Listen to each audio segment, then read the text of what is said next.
All right. Today is Wednesday, January 19th. This is a recap for the stock market activities today. Folks, I got a good one for you tonight. Before we start, a lot of developments are happening after the bill. We have the conference with President Biden. It just took place a few hours ago. And boy, did he drop some bombs or what, specifically when it comes to the Russia-Ukraine front. And now it appears that it is pretty much a certainty that Putin will invade Ukraine, and that will spike natural gas prices higher, perhaps crude oil prices higher, and it's going to be a massive disaster. And we'll take it from there. There was a lot to unfold in that press conference because he also talked about inflation and meat prices. So we'll talk about that in another video. Another important development that we got today in regards to a video that I was supposed to release about insider trading. And I'm glad that I didn't release it because today we got more information about the insider sales from Peloton. Because these sons of you-know-what dumped exactly at the top hundreds of millions of dollars worth of Peloton shares. And today we found out that the CEO actually was planning to sell some shares. There were planned sales, but when the stock went down, he canceled those sales. And this is a big deal. I mean, forget about the cancellation of selling. The fact that they all dumped at the top, while knowing that their business is about to face massive hurdles. That is fishy to begin with, but we'll talk about that in the insider trading video, which I'm going to update and release on Friday this time around. But this builds on the discussion we're about to have today, so let's dive right into it. And here it is, in focus tonight.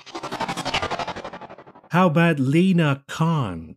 Get it? I worked so hard on that one. Anyways, and then we're going to talk about earnings reviews. And lastly, inflation. More data and more troubles on the horizon. Let's start by this. I don't know what you think about Lena Khan, but I would say that I am cautiously optimistic because it appears that she is honest and she wants to do the right thing. But part of me, the devil's advocate, of course, says, wait a minute, we have an honest public official in our government? We have a public official who wants to do the right thing? What is she, crazy? Because the system is a revolving door. You do your public service, and by public service we mean selling out to the corporations, be it big pharma or big tech or the military industrial complex, whoever it is. And then after you graduate from public service, you get a massive job at one of these companies, paying you millions and millions of dollars. Take, for example, Dr. Shupalish Gottlieb, who used to be the FDA commissioner, and now he's on the board of Pfizer. It's a revolving door. So it's kind of baffling that Lena Khan wants to do the right thing instead of selling out to the big tech industry. And I say cautiously optimistic because I was fooled once before.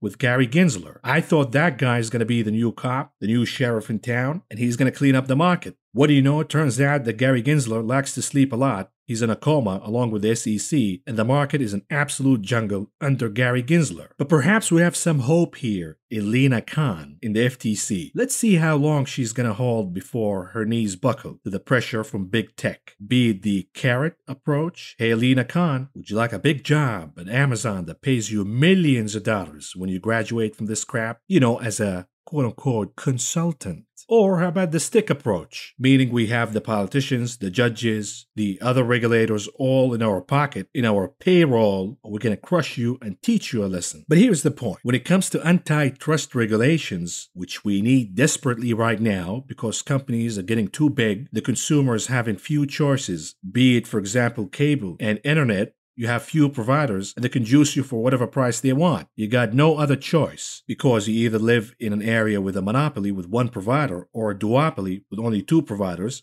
and the rest are shitty options that you're not going to even consider. We also have big tech, which is now bigger and more powerful than the government, and they can gag and deplatform anybody they want. They're simply too big, and they are using and abusing their power. Now, when it comes to the FTC, deterrent is a key word because they cannot legislate every single case. They need one landmark case that they win at that produces massive amount of fees and it deters other companies from using and abusing their powers. So let's establish this conversation with what Lena Khan thinks about the deterrent. It's a very difficult question and one that definitely weighs on me. I think you mentioned deterrence. I think deterrence here is key.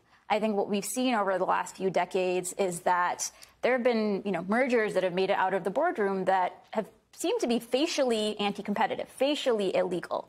And I think what this suggests is that firms have not been deterred because the consequences of proposing those deals have not been significant. Many of them have flown under the radar. Enforcers, were not able to take action. And even when they did take action, you spend some money, you fight the case in court, but the kind of deterrence that we need to see in order to change the game, we're not seeing. So I think it's certainly true that that's something we think about. We also think about, what are instances, and this is true in the merger context, but across our enforcement work, what are instances in which certain types of actions can have a market-wide impact? If we, are able to obtain a particular settlement or consent decree or get a good outcome in court, what are instances in which that could really change the dynamic in the entire market rather than just, here or there?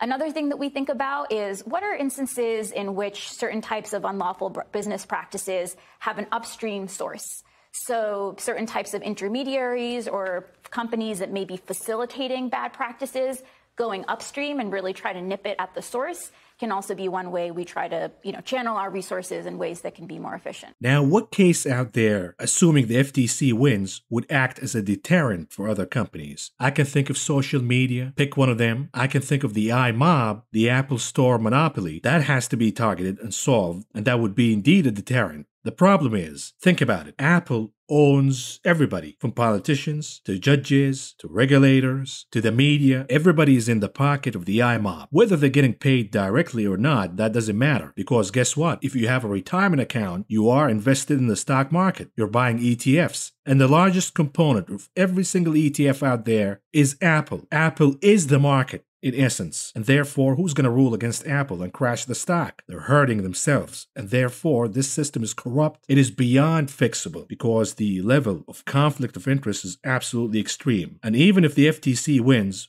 what are they going to fine the iMob? $1 billion? $5 billion? Listen to how Facebook described the fine of $5 billion before. So when you feel constrained, I'm thinking of the Facebook settlement, the consent decree that then they violated, and then they had a fine for them. It was $5 billion. I think I called it a parking ticket. They don't care. And I was like, add a zero to it, and perhaps it'll get interesting.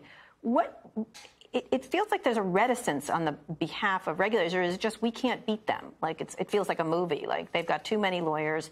They're arrayed against us, too many PR people, too many lobbyists. That $5 billion figure seems small, although it was explained to me it's the best we could get, which seems somewhat pathetic from the U.S. government, I have to say. I was like, that's not good enough from what is arguably the most powerful government on the face of the planet. So that took place before I arrived. Yes, it did. Yes. But no, look, I think it takes courage. These are enormously well-resourced companies. They are not shy about deploying those resources.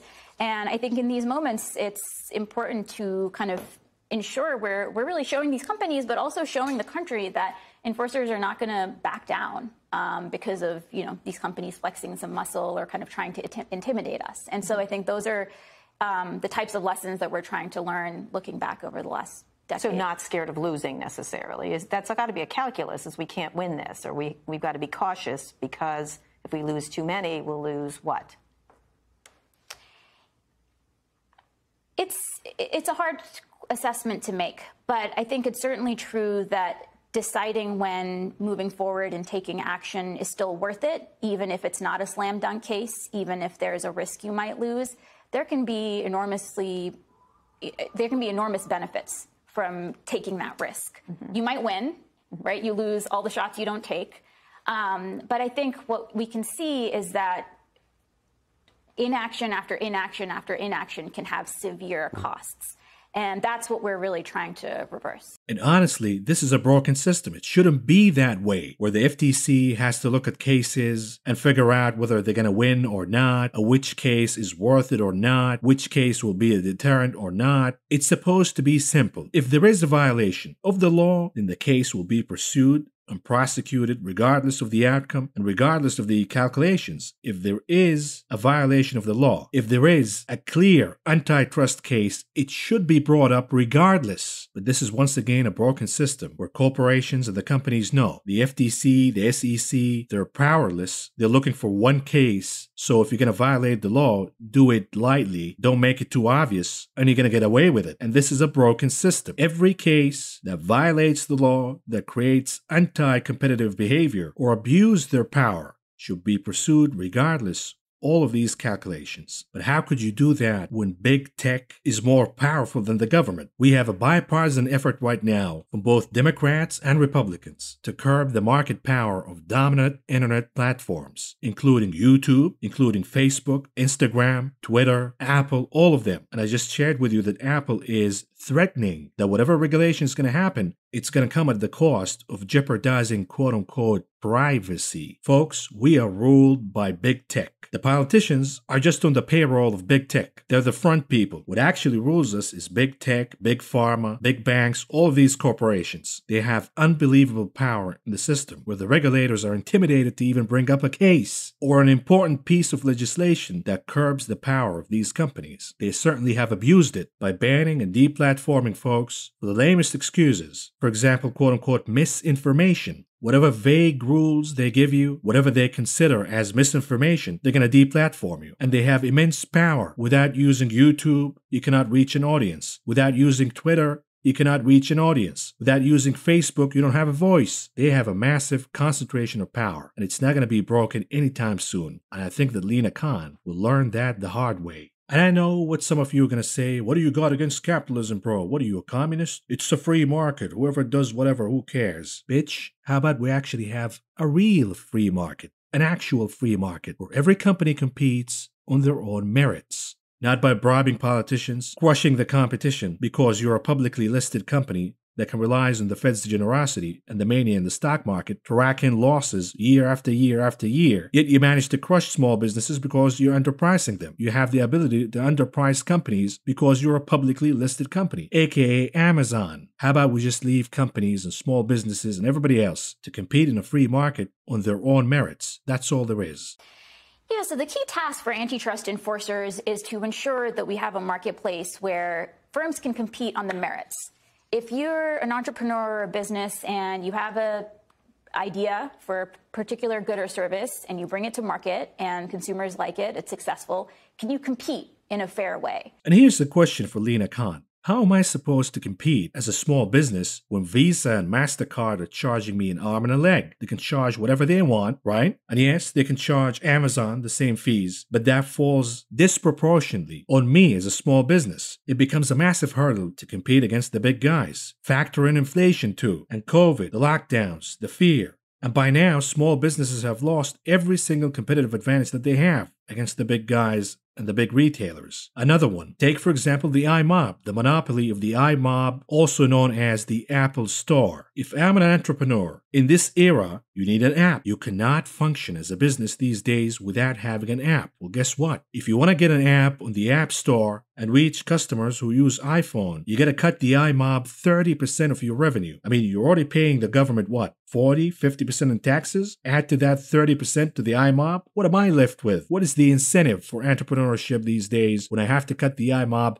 30% for doing nothing? And if I don't comply with the iMob and cut them in, they'll say, hey, we'll send a couple of guys to crack your kneecaps. We'll ban you from the store. And once you're banned from the store, you cannot conduct commerce at all with at least half, if not more, of smartphone users in this country alone. But I know what you're going to say. You're going to say, hey, bro, what's going on here? What's up with the communism, the Marxism, right? This is America. We do capitalism here. We leave everything for the corporations. They take it all. That's the American way. Otherwise, China's going to take over. Oh, really?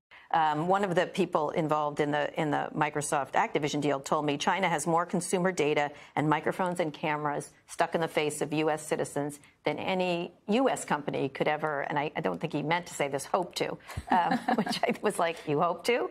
And so they don't get regulated at all. Yeah, it's an important issue, and I think, one that enforcers have thought about for some time in terms of how do you design a regime when different jurisdictions may have different rules of the road. In antitrust, I think what we've seen is that for the last decade or so, other jurisdictions have gone harder, right? The European Commission has gone harder. I think it's been interesting to see China take a series of actions over the last year that actually suggested that they're robustly going to be enforcing the antitrust and their anti-monopoly laws too, right? So we're not actually seeing the type of kind of free-for-all that was predicted. And so I think it'll be interesting to see, how that continues. What was your impression or is your impression of China's regulatory crackdown on its own tech? And does it make it harder for American technology companies to go to you and say, look over there, these guys are going to come eat our lunch if we don't have the opportunity to have size and scale? And listen to Andrew Sorkin here. He's like, my sponsors say if they don't have the scale, they cannot compete with China. And I say, Andrew, they're not competing with China. They're actually working on the behest of China. Take, for example, Apple, the iMob, who scored over $275 billion deal with the CCP to sell them technology, to train their workers, and oh, by the way, do propaganda on their behalf. Our companies are already sellouts. They're working on behalf of China. So give me a break about, some regulations are going to make our companies not competitive in the global arena. They're all Chinese companies after all. And here's an important part that I want you to listen to because it applies to the SEC too. Take a look. A lot of people, this tidal wave of mergers, as you said, both the DOJ and the FTC have pleaded with Congress for more money. There was supposed to be a $500 million boost for each agency. It died in one of the recent bills. There's a bill by Senator Klobuchar and Senator Grassley, a bipartisan bill to increase money the agencies receive from merger filings, which just passed the Senate, but the House has yet to act on it. Are you under-resourced compared to these? I think you must be. I think there's about at least 14 PR people just for Andrew and I, so I can't imagine they don't have hundreds on you. We are severely under-resourced. We have around 1,100 folks at the FTC. That headcount is around 2/3 of what it was in around the 1980s. And our resources have stayed, more or less stable. In real terms, they've actually declined at various points over the last decade.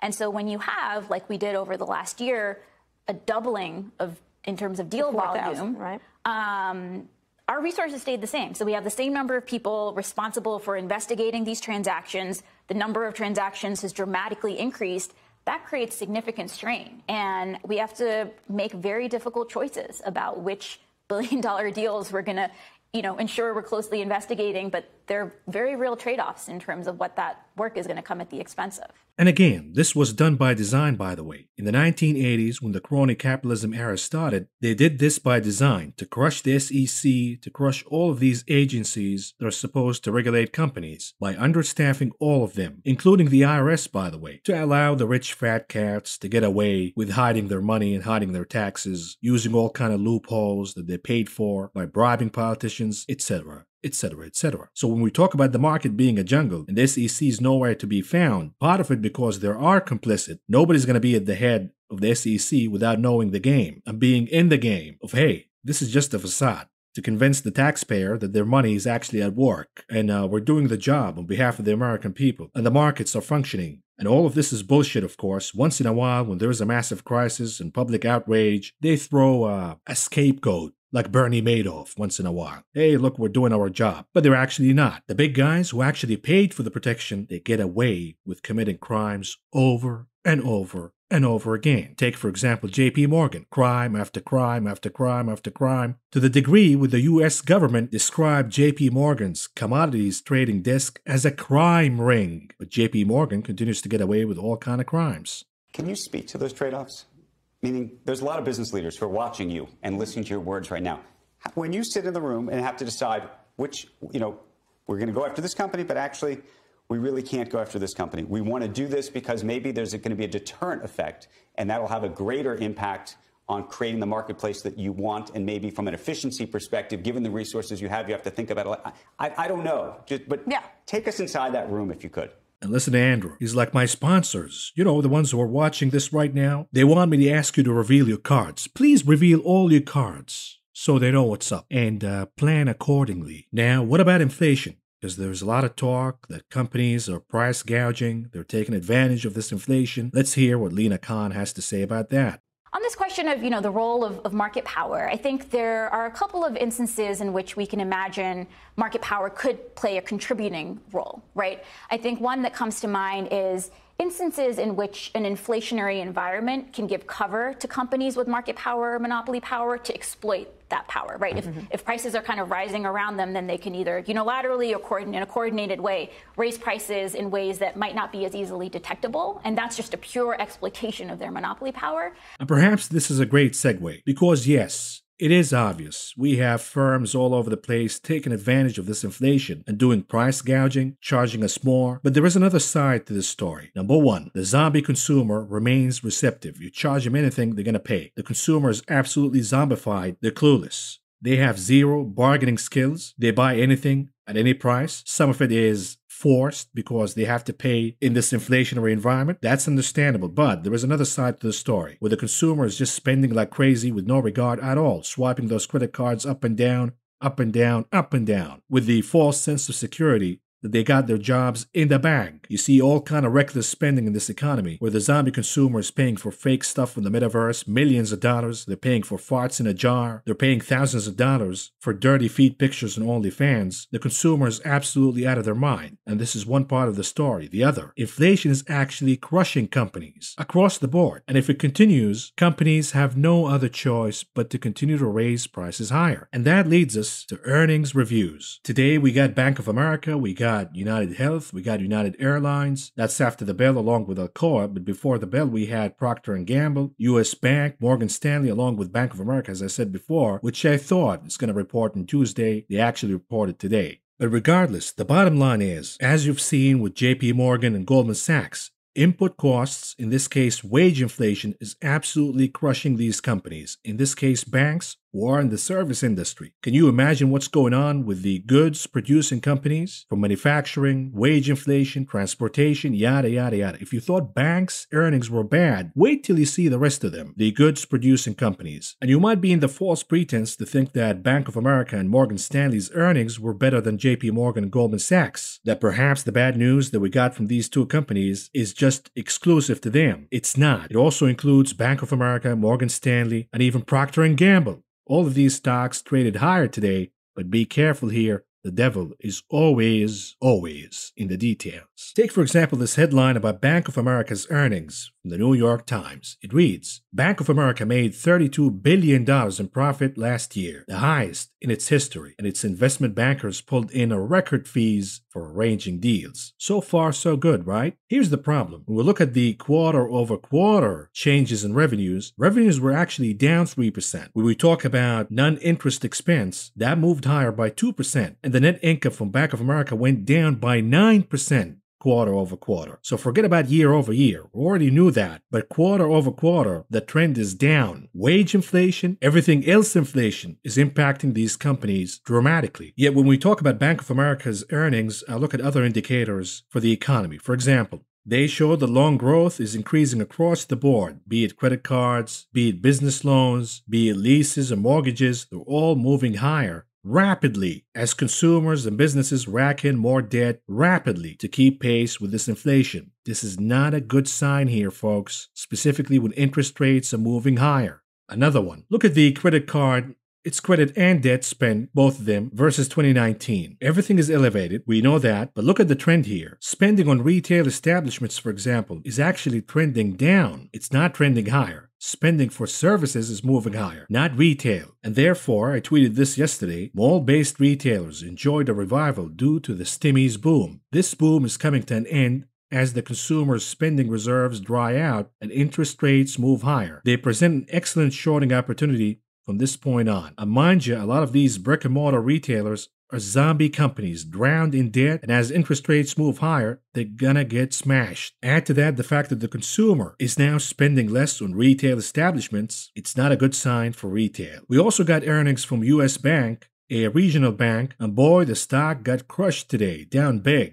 For the same reason, of course. U.S. Bancorp employee expenses climbed in the fourth quarter. So every single bank now is reporting higher expenses in the fourth quarter. Between bonuses and retaining talent, salary increases, all of that is factoring in right now. Wage inflation is here to stay. What about Morgan Stanley? The stock traded higher today, so they must be out of the woods, right? Not really. Look at this. We're looking at the percentage change year over year, but most importantly, quarter over quarter too. We'll look at the revenues for trading. Year over year, they were down 26%. Quarter over quarter, down a stunning 16%. The action is slowing down dramatically here. What about their quote-unquote other revenues? They're down 72% year over year and 57% quarter over quarter. All in all, the net revenues were up 7% year over year, but down 2% quarter over quarter. When it comes to compensation, Morgan Stanley is a little smart here in separating the categories. So on face value, compensations went down quarter over quarter by 7%, and year over year, they went higher by 1%. Yet when we look at their non-compensation expenses, they're absolutely stunning. Take, for example, marketing. That is up 27% year over year and 40% quarter over quarter. All in all, their net income was higher 9% year over year. But again, you're seeing the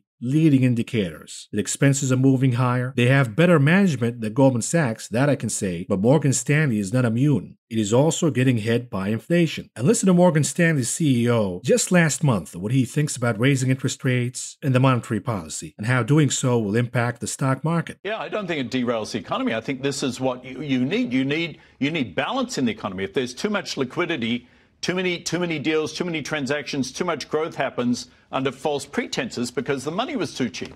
We need money to be normalized for stable economic growth. I don't think the economy is going to be derailed. I think the market may have a setback for a little bit, but that's fine.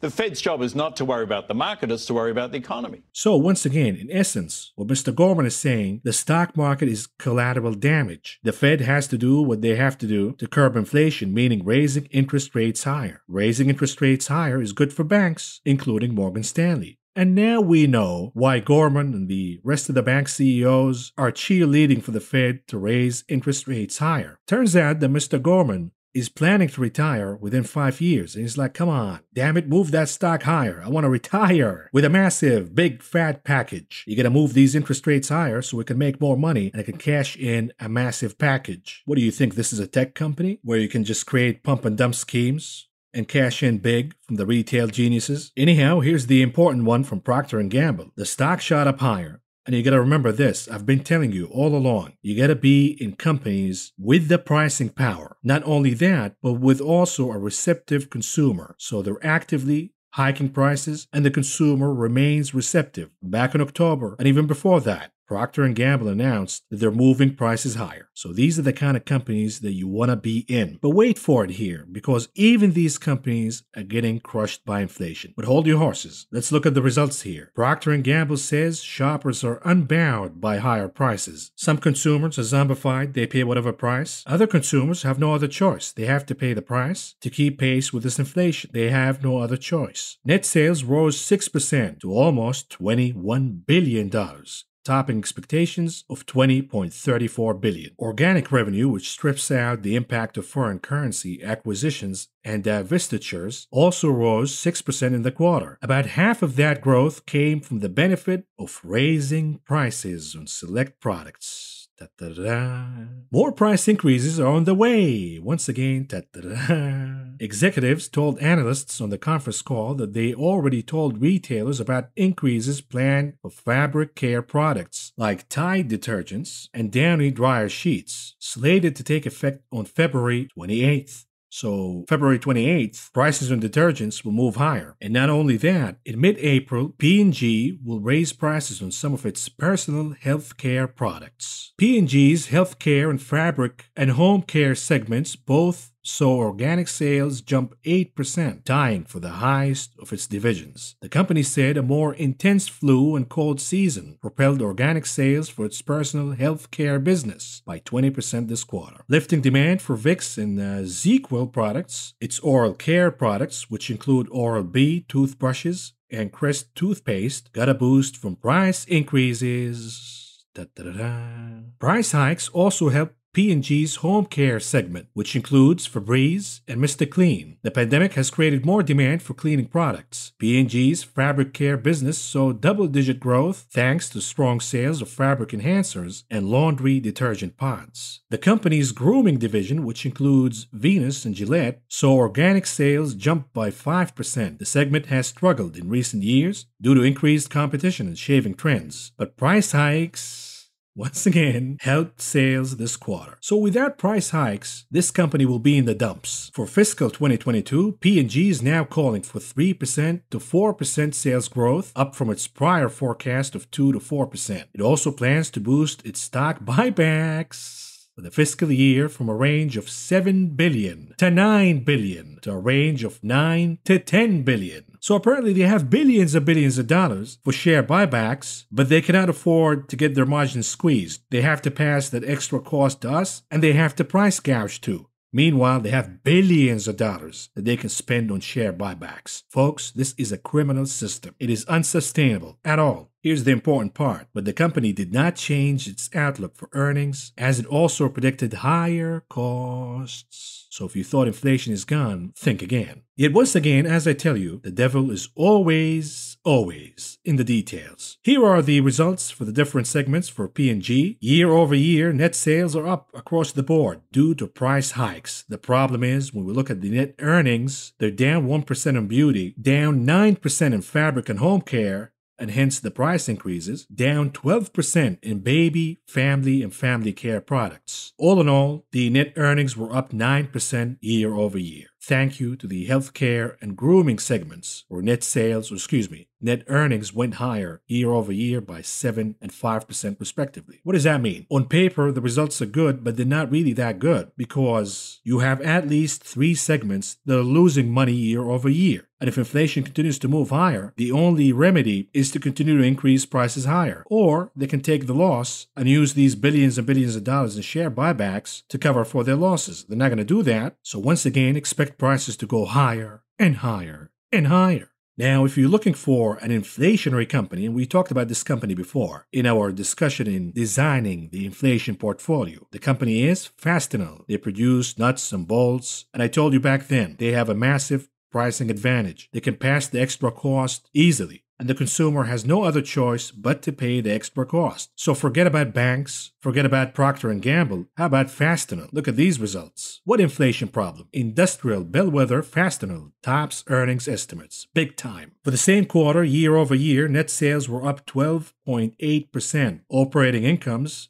a measure for margins, was up 13.8% year over year, and net earnings were up a stunning 17.9% year over year. You might say, okay, but this is pinned against 2020, where we had lockdowns and lack of activities, yada, yada, yada. How about I see these results pinned to 2019, when the pandemic wasn't there? Well, here it is. For the same quarter, when we compare 2021 and 2019, net sales are up 20%, operating income up almost 26%, and net earnings are up 29.4%. Now ask yourself a question. Do you want to be with this company or the trash companies that don't produce revenues and profits? And oh, by the way, they're facing inflation. I'll stick with these kind of companies, buying the dips in these kind of companies that are performing amidst this massive inflationary environment. Speaking of, let's do some inflation news because we got stunning data from the UK today. UK inflation hits 30-year high, prompting expectations of rise in interest rates. Consumer prices rise 5.4% in December. And again, if you think inflation is due to Joe Biden, is Joe Biden the president of the UK? No, he's not. If you think that inflation is due to the supply,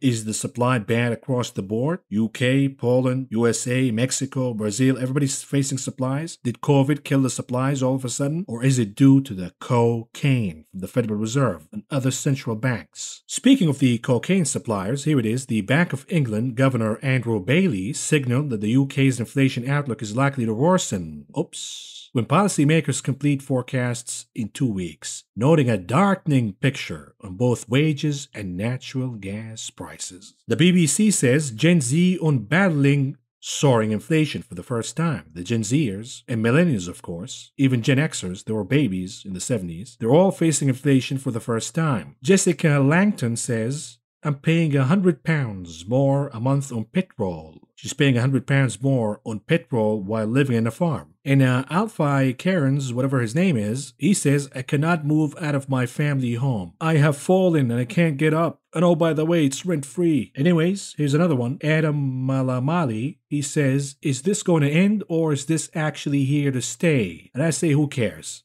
Your generation is either way. How about this one? Amie Kashmar, she says, you're just not taught it. They don't teach you this stuff in school. I don't know about inflation and the mortgages and all of that. And I say, of course they don't. They want you to stay dumb. The BBC also says, inflation, 7 reasons why the cost of living is going up around the world. Number 1, rising energy and petrol prices. Number 2, goods shortages. Number 3, shipping costs. Number 4, rising wages. Number 5, the climate impact. Number 6, trade barriers. Number 7, the end of pandemic support. Where is the cocaine? No mention at all. All of these 7 are due to a simple reason: the cocaine. That's all there is. The Fed printing money out of thin air, overstimulating the economy with unneeded drugs, and now the economy and the stock market is hooked, and this is producing inflation. So much money chasing few goods. And how about that country up north that we call Canada? Well, economists expect the Bank of Canada to increase rates as early as next week based on the CPI report, which came out hot,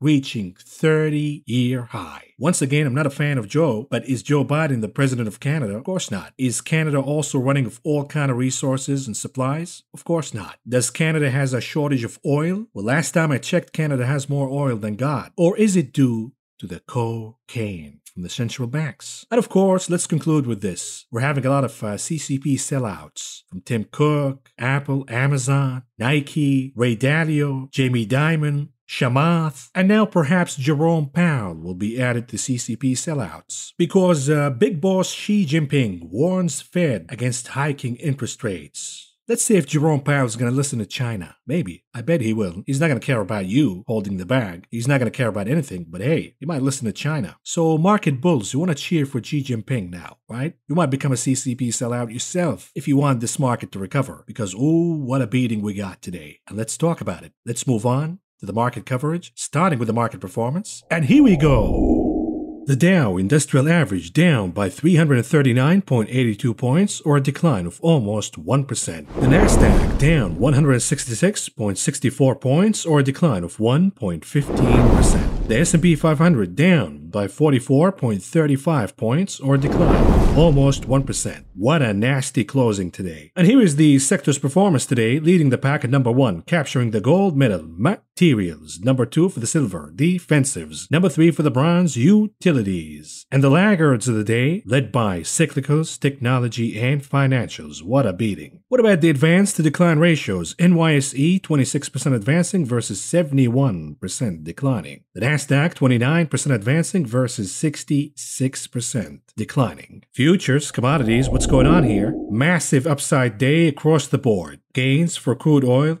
gasoline, yet we have natural gas down big, over 6%. We have a lot of tensions between the US and Russia, and for now, it appears it's in the bag. Russia will invade Ukraine and whatever comes with that. But we have a lot of tailwinds for oil prices to move higher, all the way past $100 a barrel. For example, in the morning, we got some news about an explosion in the pipeline between Iraq and Turkey, and that boosted crude oil prices higher. We also have OPEC not increasing supplies as they promised, and I told you this will happen exactly when I told you to buy the dip in oil after the Pokemon crash in November. The industry faces difficulties raising production levels as prices climb higher, as the group of oil producers known as OPEC Plus continues to fall short on its promised 400,000 barrel a day monthly increases. All of a sudden, OPEC is looking around. Hey, what's going on here? Were we supposed to increase production? Oops, sorry, our bad. We forgot about it. We took a nap. Of course, they're not going to increase the supply. They're enjoying higher prices, as they should. And even the IEA says oil demand to exceed the thing levels in 2022. The demand is sky high. Supply, well, it's here, but it's nowhere to be found because OPEC controls the supply. And the Fed continues to be in easing mode right now, actively pushing that demand higher and higher and higher. It wouldn't be a surprise to any of us if crude oil prices trade north of 100. Back to the futures, massive gains in softs with exception of lumber. Lumber is down by over 3.5% today, but massive gains for cocoa, cotton, OJ, coffee, and sugar. Sugar acting sweet today. We called the bottom just a few days ago. Metals, massive upside day. Gold up, silver up, platinum up, copper up, palladium up big. Metals are crushing it today. Meats, modest gains for live cattle and lean hogs futures, but we have muted activities for feeder cattle. Grains, exploding higher. Soybeans, corn, wheat, rough rice, oats, canola. Everything's trading higher. If you thought inflation is transitory, boy, you better wake up.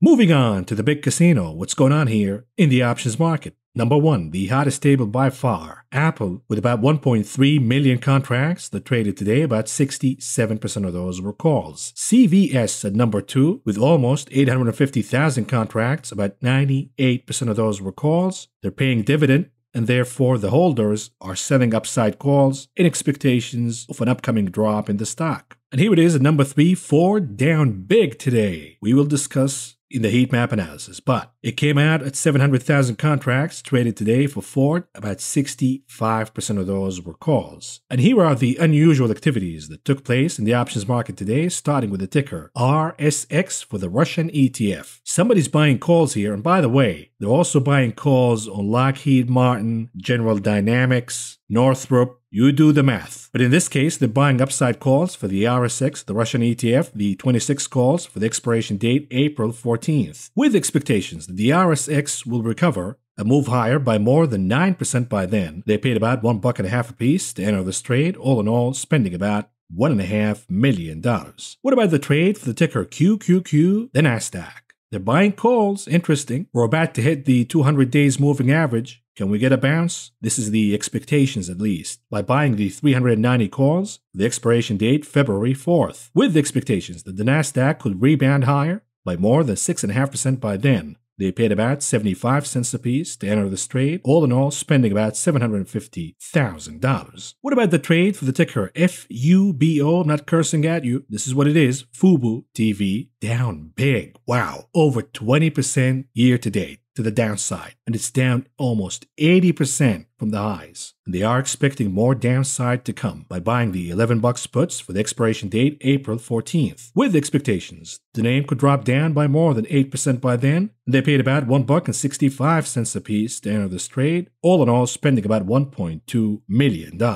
What about the trade for the ticker TDOC Teladoc? They're buying calls here with expectations of a rebound. It's beaten down. It's one of the biggest components of the RKK. In this case, they're buying the $80 calls for the expiration date March 18th, with expectations that the name could pop higher by more than 6% by then. They paid about $6.50 a piece to enter this trade, all in all spending about $3.7 million. And lastly, what about the trade for the ticker TQQQs? This is the leverage index for the NASDAQ. It goes hand in hand with the trade for the triple Qs. Expectations are the NASDAQ will rebound from the 200 days moving average. In this case, they're buying the 68 calls for the expiration date this upcoming Friday, January 21st, with expectations that the name could pop higher by more than 5.5% by then. They paid about $0.50 a piece to enter this trade, all in all spending about $250,000. And here is the last one. I forgot about it for the ticker HOOD, the Hood, Robinhood. Pay attention now. They're buying way out of the money. The $30 calls, expecting Robinhood perhaps to double, if not triple. What does that mean? Perhaps there's a little birdie that says somebody's gonna buy Robinhood,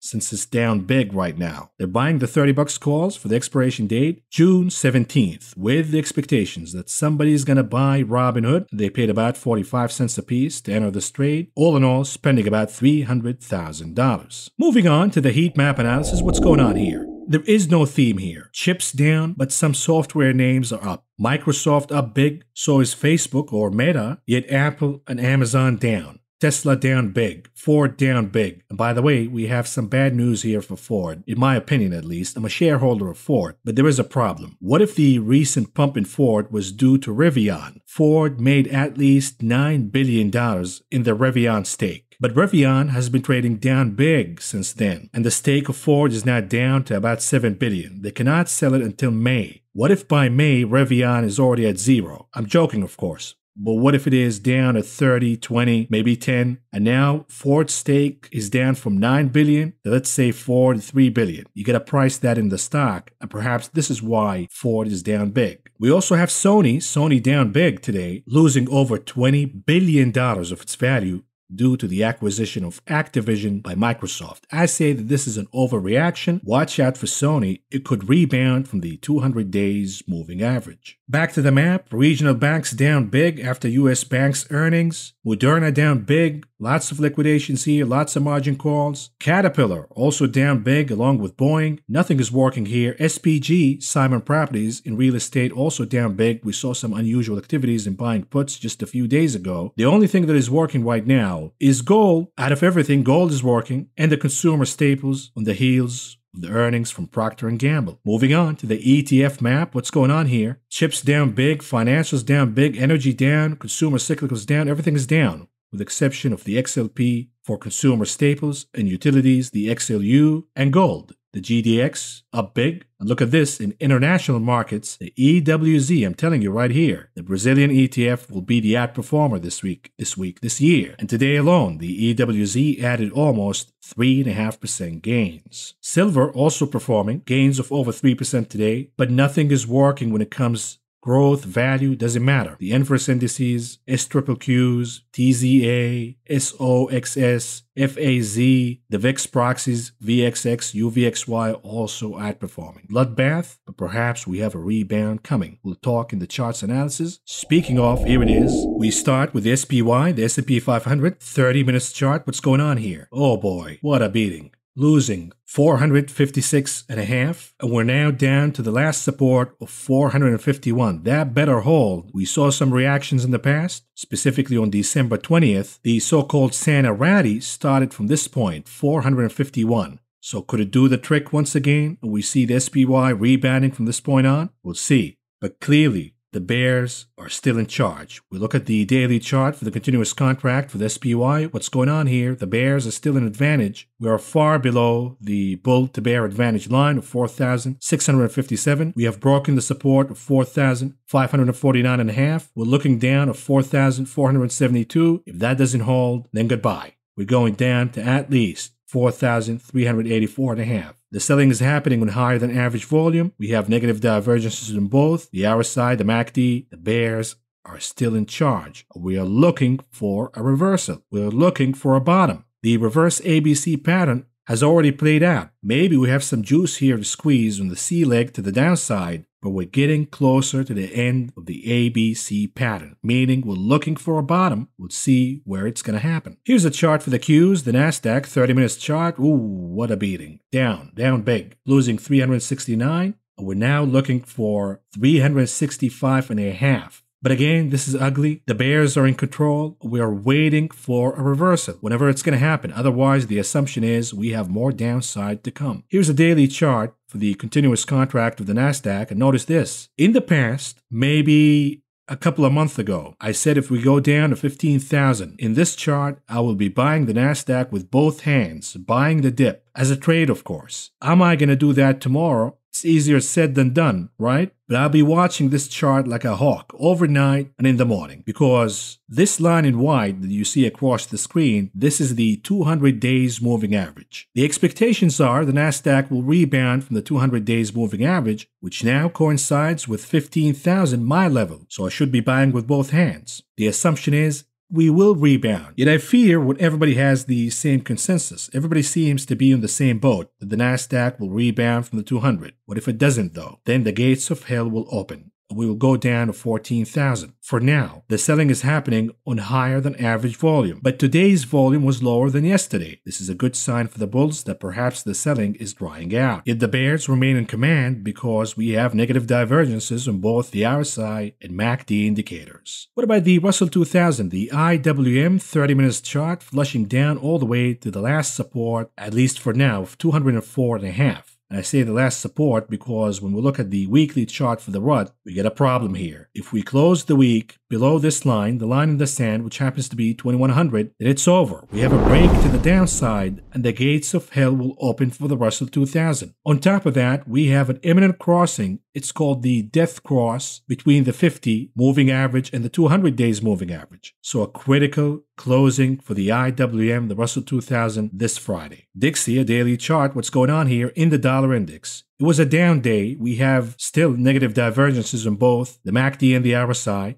What if this is an ABC formation that will take the dollar index all the way down to 93.7? We have till the end of the week. Either this scenario will work out or the Dixie will recapture 96 as support once again. What about gold, the old man? Well, he doesn't give a rat's ass anymore about the dollar or the 10-year yield. Yes, the dollar was up, the 10-year yield was down, but gold has been rallying and catching a bid regardless of the two enemies. This is a really good sign for gold here and metals in general. We're now trading above the three amigos at around 1,835. And now we have the descending line of resistance in yellow, which happens to be the next target for gold. Now, here's a weekly chart for the GDX, the gold ETF, which most of you trade gold by this ETF, or the GLD, doesn't matter, it's the same thing. Slight differences here and there. But we have a descending, sloping line of resistance. We're now forming a double bottom. The assumption is the GDX will break above